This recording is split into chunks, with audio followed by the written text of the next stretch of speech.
Okay. Hi, hello, welcome back. Hi. Good morning. We're on lesson 256, and Sis has offered to read. I have? Yeah, remember? Oh, okay, here we go. And are we recording on the right screen and everything? I think so. Yeah? Yeah, there'll be a split screen view and a speaker view. Okay. Okay, we're good. Lesson 256, God is the only goal I have today.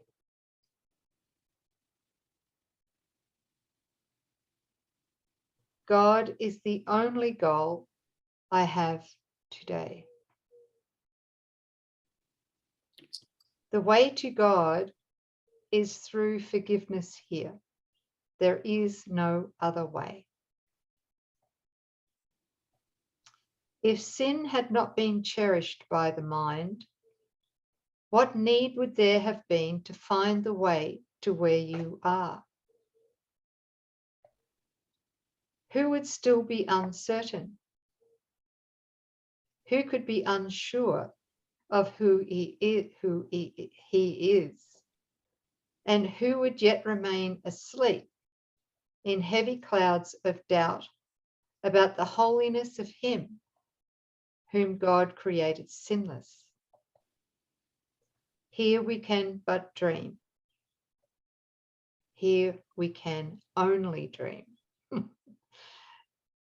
But we can dream we have forgiven him in whom all sin remains impossible.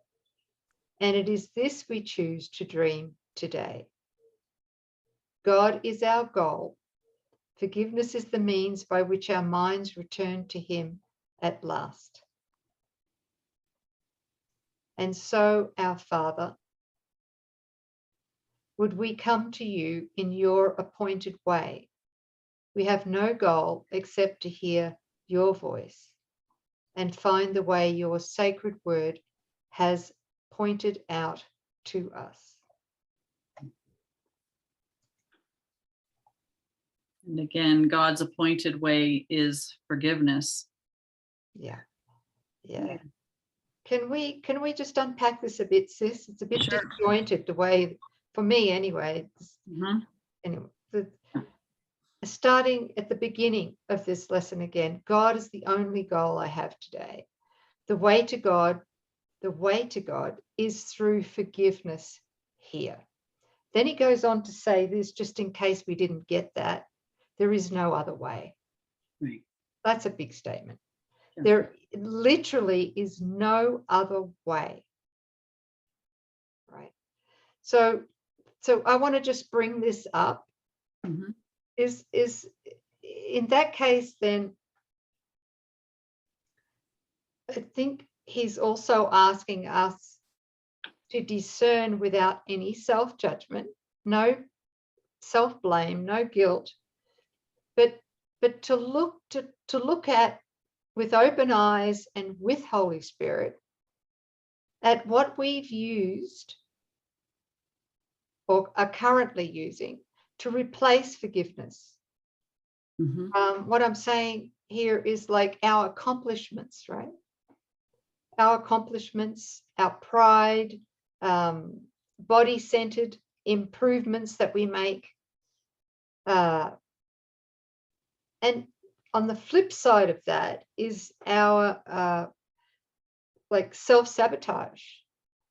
All of the areas that we blame ourselves for, addictions, overeating, whatever it might be. Yeah. And these are all things that the ego is happy for us to do, is happy to encourage us to continue doing them. But the issue is, and this is from my own experience, is that we have to come to a place where we realize that all of this accomplishing, whatever it might be, negative or positive, is really just a replacement for forgiveness, because it's forgiveness that takes us all the way home. As he says here, there is no other way. Mhm. But through the ego and through the split mind, we're trying to do both. And, Right. and we tend to prioritize forgiveness last, believing that all of this accomplishing is actually getting us somewhere. Yeah. Right. Yes.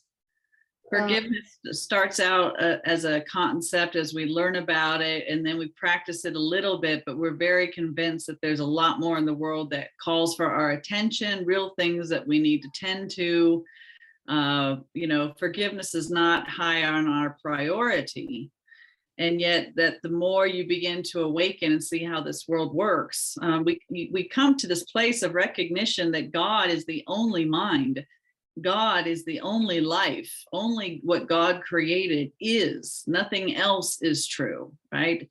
One is illusion and one is real. And so what do we want? And as we begin to recognize, okay, this is all a setup. I want the truth. I want to know my holiness. Well, there is a plan for that, but it's singular. And it's to forgive every single thing we thought we have done, our relationships, how we've used them, down to this first idea that we became separate from God as a body and took on a personality that we refer to as mythical me. That also needs to be forgiven. So there's plenty of forgiveness to do. But I like what you're saying, sis. I mean, we think, oh, I need to go defend myself against this real problem. And I have all these goals that I need to obtain, things that I still desire in the world because I think it's really going to bring me something. Eventually, we're all the prodigal son, and we all come to the same recognition that there is no payoff. You're not going to find peace and satisfaction, health, longevity, joy in the world or in your relationships. It's not there to find. You may be an excellent seeker, but it's not that you can't find what isn't there. So God is the only. God is the only. And so if we want to be alive in God, have life eternal, take our inheritance, there's one door through which we can enter in, and that is by forgiving what isn't. Thank you. Mm-hmm. Yeah.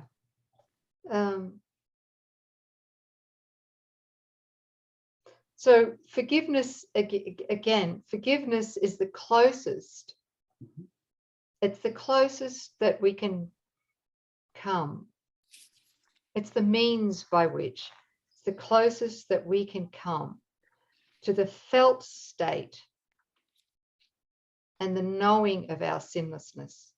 That's right. And therefore, our invulnerability to everything the ego made to attack us. Right. And if you think about the gap diagram, this one has been busy forgiving the things that are in the gap, both positives and the negatives, and then comes down to this point of, I'm going to forgive even what I thought I was. And so the final step, or the last decision, that this one mythical me will make, is that this is the action of forgiveness. Bam. I forgive what never was. I forgive the thought of separation or my desire to experience separation. That this is the activity of forgiveness that places us it awakens us to where we are presently right now, but for the dream. Yeah. So forgiveness is still part of the gap, but it's the last thing that happens in the gap before we awaken from it. Beautiful. Yeah. So there's no other goal, right? Like we've had goals, and we did this. He says, if you knew how much effort it took for us to teach ourselves this dream and to circle back in it and perfect it over and over again, how much effort and how unnatural we're using our minds in order to believe all of this. Really, we know how to set a goal, and we're experts at maintaining this goal. So it's a shift. It's not, oh, how am I going to do this? So much to be undone. It's the discipline to forgive. We can do that. There's one goal: forgiveness. I seek God only today, and the way Jesus tells me is through forgiveness. So we have a new goal. We set our intention every day that the only thing that matters and the only thing that we can do at this point is to forgive. And the invitation, Holy Spirit, show me after forgiveness, I'm just accepting that the truth is true, and we'll be shown. And we can't forgive without wanting to be wrong. Yeah, I want to be wrong about all of this. See, that's the issue I had for 20 odd years studying. I was happy to do forgiveness as long as I could be right still. You too? Yeah. All right. No, we got to be happy to be wrong. Right. You're right. You're finally right. Finally. Yeah. Sis and I were just talking the other day about the backbone of Coreen was, the mind that had to be right and had to know. And what I got to see underneath that was that there's a doer, right? Who cares if you're doing something right unless you first feel this motivation to do. So I've got to do something. And if you're going to do it, well, then you better do it right. And even underneath the doer, which is everything, mythical me is the doer. And everything that we do independently from the will of God results in guilt. So the doer is the guilt. And, so you were an excellent problem solver too, sis, being a lawyer as well. Yeah. Oh, right? It works. You're really a do-doer. Sorry, I'm laughing. Do-doer. I'm a big do-do. Yeah, look at how the world fawns over those who are seen as good doers and problem solvers, and that's exactly what the ego would want. And we sit there and go, oh, this is great, it's great, until you realize that the doer is doing, unless you're pausing and you are directly inspired by the mind of God to do, you're arrogantly insisting on having a will apart from God. And that's anything we do apart from the will of God, when we fail to pause and to receive and then to extend, when we're not in that flow, that is the arrogance of the ego and will always result in guilt. And guilt is what turns on the body, and the guilt is what causes us to seemingly, quote, die. So it was really big. The I know mind is the icing on top of a very arrogant doer. And even subtly below the doer is this need to have some purpose other than what God's given us as our purpose. I don't want to be just an extender of God. I want to make apart from God. I want to have thoughts that God isn't having. I want to do it my way. Not your will, God, my will is done. So that all results in this mythical me that never has any life in it and traipses off to the casket to reincarnate again and again. Sorry, guys, I'm just going off because this is all new and exciting. But yeah, if it's helpful for any of you out there, everybody's got some backbone story. Thank God there's not going to be too much of a do-doer anymore. No, and I have you to help me when I start getting on the do train. I catch myself constantly. What do I need to do? It's like, you don't do anything. Stop. Someone needs to put their hand on my head and just hold.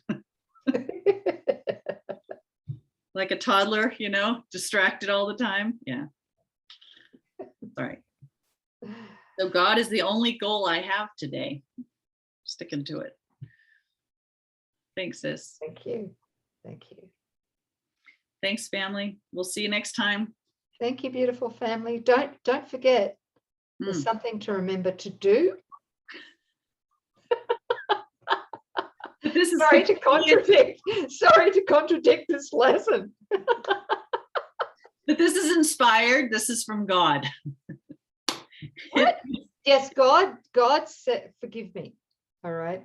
Yeah. But God said, please, if you really enjoyed this video, this lesson, hit the like button. And subscribe. And there was one more and I can't remember what it was. It's make a comment and share. Okay. Gee, you're good, sis. There's still a do-doer there. Yeah. So it's his will to get this message out. And if you are moved by your guidance that it would be helpful, please do that. Yeah. And if not, no harm, no foul, no judgment. Okay. Thank you. Thank you. Thank you. All right, now we'll Thank see you, beautiful family. We love you. Thank you. Thanks, sis. We do. Bye, guys. Bye.